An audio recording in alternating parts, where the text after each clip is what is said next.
You also worked in Andrew Tate's Hustlers University as a crypto professor. How did you get that job? So the thing is, Andrew Tate, he has a network called the War Room. He only hires people from within the War Room because every important person who knows Andrew Tate would be in his network. They saw that I was flexing. I made 100K from fucking using a little NFT platform. Andrew Tate chose this guy to be a crypto professor in his world famous Hustlers Uni because of just how profitable he is. Daniel McAvoy became a millionaire from investing at just 22, and he'll be sharing all his secrets right now in this interview that you guys can use to get yourself rich in crypto. Like and subscribe for more interviews with Gigabrains, and let's get into it. You just made 100K from the Blur airdrop. Is there any magic secret to discovering these life-changing airdrops early on that viewers can replicate right now to change their lives? Yeah, the funny thing is, most people when they invest in crypto, they rely on other people to make decisions. They go on Twitter, they go on YouTube, and their decision-making process is like finding a smart person and then listening to that smart person and then trying to like come up with their own idea by copying someone else. The problem with this is that you're never able to get as early into a project as you want to, because the guys you see posting stuff online, Twitter, YouTube, all that, the problem is that they usually post that stuff after they've already bought, right? If you see a guy tweeting about a coin, he's probably already bought it and he's already up multiple 100%, 200%, whatever it is, right? So you're generally speaking not getting in early, and you're never actually going to be able to enter with proper conviction, because a belief held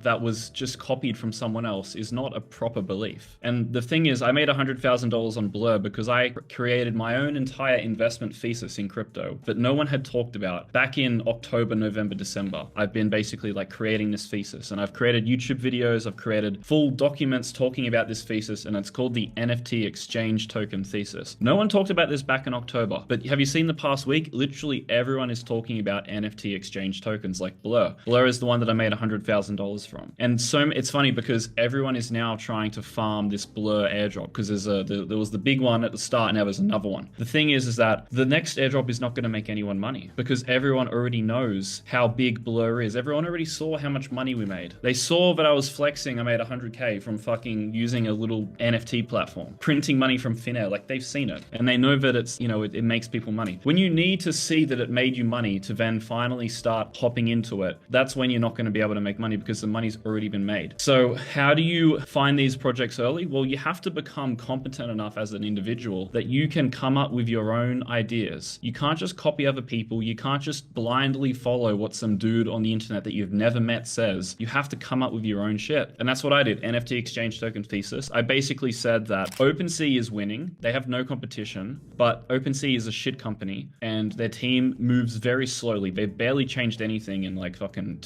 1 to 2 years. There's a competitor called Blur, and there's a couple other competitors who are going to take OpenSea's market share by releasing a token and basically like stealing users by some sort of monetary incentive, which is the airdrop, right? All these people going from OpenSea to Blur are coming across because there's all this money you can make on Blur from, you know, farming the airdrop, from just using the platform. OpenSea doesn't have its own token, so it's an edge that Blur has and these other marketplaces have by creating a token that OpenSea doesn't have. And in October, there was only a couple NFT platforms that had their own coin: Lux, Rari, and Xmon. The thing is that these are all sort of shitty, right? So there's the shitty NFT exchange tokens here, and then there's OpenSea, and there's a huge gap where there's like no adoption, a lot of adoption, not much in between. And Blur is the first one that crossed the chasm from not having much adoption to having a ton of adoption, because it's the first actual good NFT marketplace outside of OpenSea with a really good team. So how did I know it was going to be big? Well, I came up with my own thesis, and I did my research, and I didn't listen to other people on the internet, and I used my own brain for an independent analysis. I can 100% relate to you on the thing about conviction and not following people as well. I remember back during the DeFi bubble, I was making a lot of money through my own picks. I invested into the Avalanche ICO and a bunch of the other layer ones, but the way I lost money during that bull market was literally going on Twitter and following people I believed were smarter than me, when in actuality they weren't. If you're going to copy someone, don't copy their Twitter feed where you paid $0 and they give 0 fucks about you. Don't copy their YouTube video where they give 0 fucks about you. If you want to copy someone, put yourself right next to them where they're literally going to update you day to day and give you the information as soon as they have it. Like, for example, you're not going to get that level of me fucking raging at you, like messaging you every day, from some dude on Twitter who doesn't know your name. 70 guys that I know that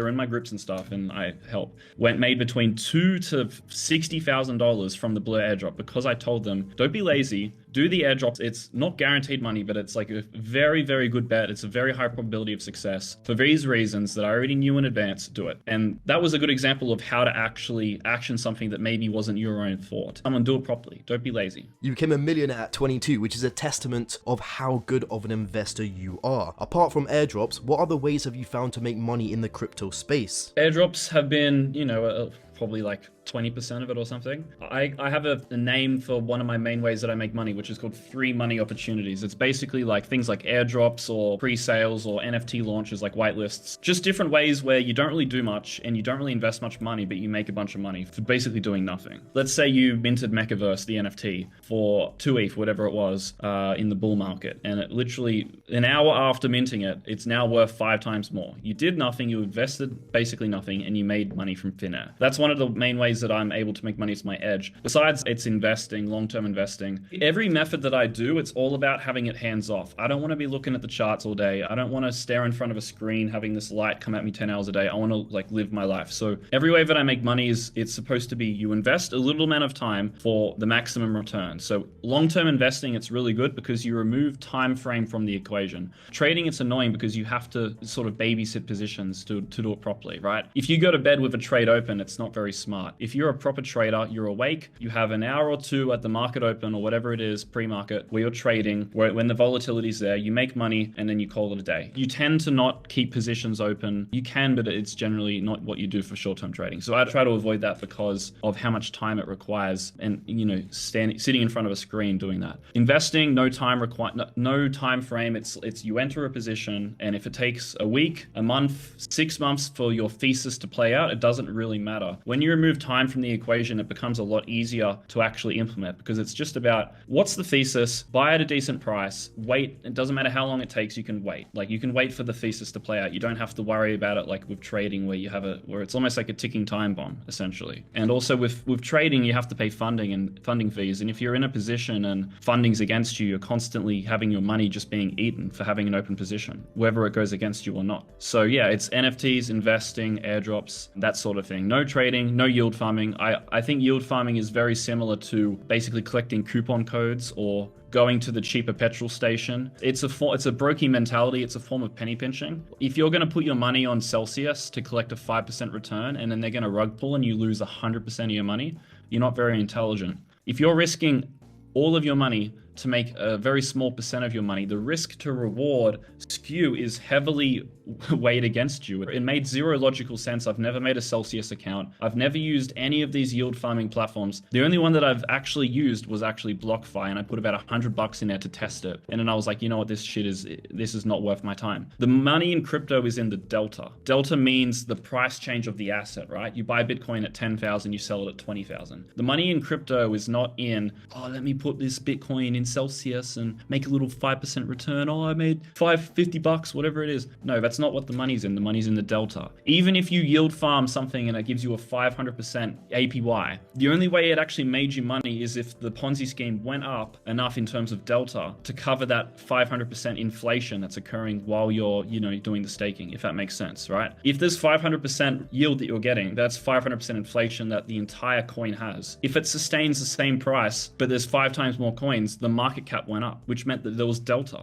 that occurred. So even when you yield farm, the only way you make money is delta, right? So this is the main methods that I teach. Avoid yield farming, avoid trading, focus on things that don't take much time so you get the maximum dollar per hour of time invested. Yeah, that's a pretty similar trading strategy to me. I've never really day traded, and all the people that I do know that have day traded, I've outperformed massively from doing much less work via investing. So what was the best trade/investment you ever made in crypto? I would say Solana. From $7 to about 240, 245. I sold half at 245 and then I sold the rest on the way down. I can't remember what the price was, but I sold half from $7 at 245-ish. I sold because I was actually invited to the Breakpoint conference. I was one of their, I was a part of the fellowship program. They pay for your flights and they pay you to come out to the event and meet all the different billionaires within the VCs and stuff within the network. And I was at the conference and I was talking to Carl Davies. At the time, he was a billionaire. He was running $1 billion fund. They were very heavily invested into Solana. And I asked him, I was like, hey, actually, no, it wasn't Carl Davies. It was another guy. I forgot his name. But he was running one of the big funds investing in Solana. But anyway, I have a photo with him. You might be able to pop it up.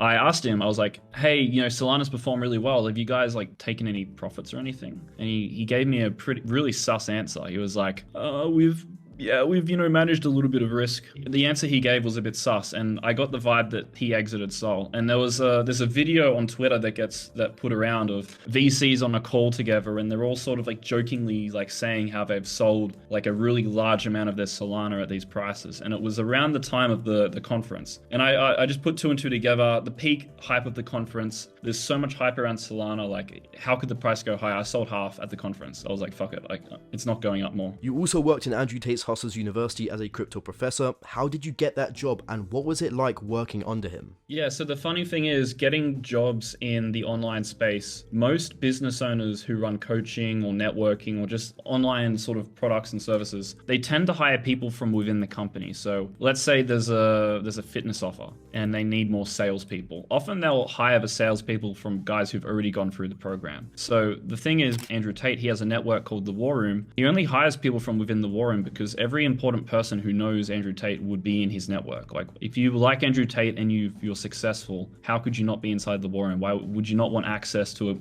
the guy's network? So I was in there, I was giving value to a lot of the guys. I was one of the top crypto guys, helping everyone in the War Room. And then they decided to make Hustlers University. They asked around, does anyone, have a lot of expertise in the space? We know you do, Daniel, feel free to apply. I applied, and I got the position. And there was a couple other crypto professors as well, but I was doing the investing and NFT related stuff. So what's one lesson you learned from working under him and meeting him? Yeah, there's so many lessons. Where do I start? A big one that popped into my mind was the idea of a constant state of emergency. If you look at the student growth from Hustlers University on a graph, it's literally like a parabola. But most parabolas, like in crypto, it goes up and then it's down and up. No, with Hustlers University, it was a straight parabola to the fucking moon without a single down day of students till we got to 60,000 students. Every day was more students. There was never a day we had less students than the day before until about 50,000 students. So the biggest lesson that I learned was panic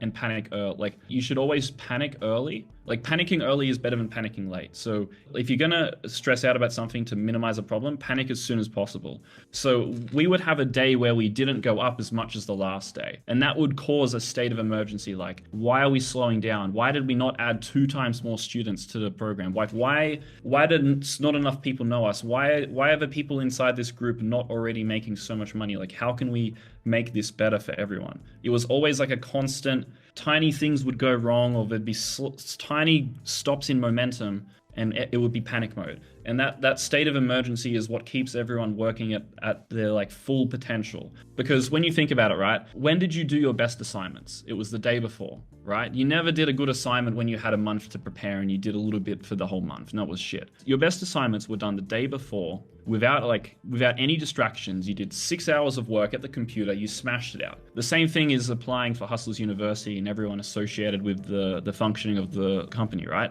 If you are in a constant state of emergency and it's like basically every day is like that last day to get the assignment in sort of vibe, you're gonna work at your full potential. Diamonds are made under pressure. That's the saying I was looking for. And you make your best work under pressure. So if you can create, even if it's false, a sense of anxiety, of pressure, of urgency, your work output will be significantly higher. So just to finish it off, you're a crypto investor. So what are your top 3 altcoins right now? Yeah, so the problem most people have is they do a bit of research, they find some coins, and then they'll basically marry the coins. So they'll find a new coin, right? It just came out. They love the coin. They put their little ring on the finger, like I'm not married, but you put a little ring on the finger of the coin. It performs well. You make money for 3 to 12 months. But the problem is these coins, they don't stay in the limelight. They don't stay in the spotlight forever. So yeah, your coin did well for a year, but after a year, it's forgotten. So my favorite coins are constantly changing. The list that I had 3 months ago is already changing. My favorite coin 3 months ago was Blur.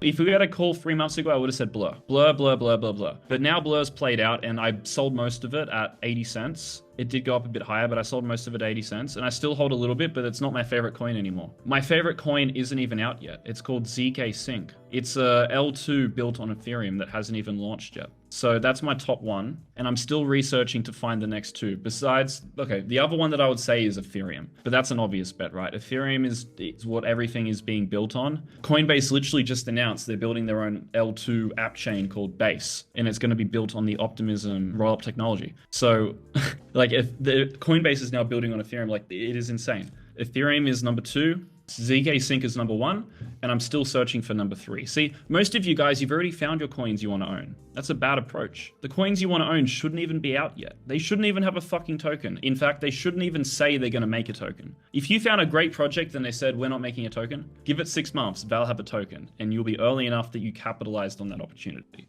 I highly advise you guys check out Dan's channel and subscribe, and also check out the free document I've linked below as to how he found Blur. There's a full explanation there that you guys can use to find your own airdrops. Thanks for watching, and I'll see you guys soon.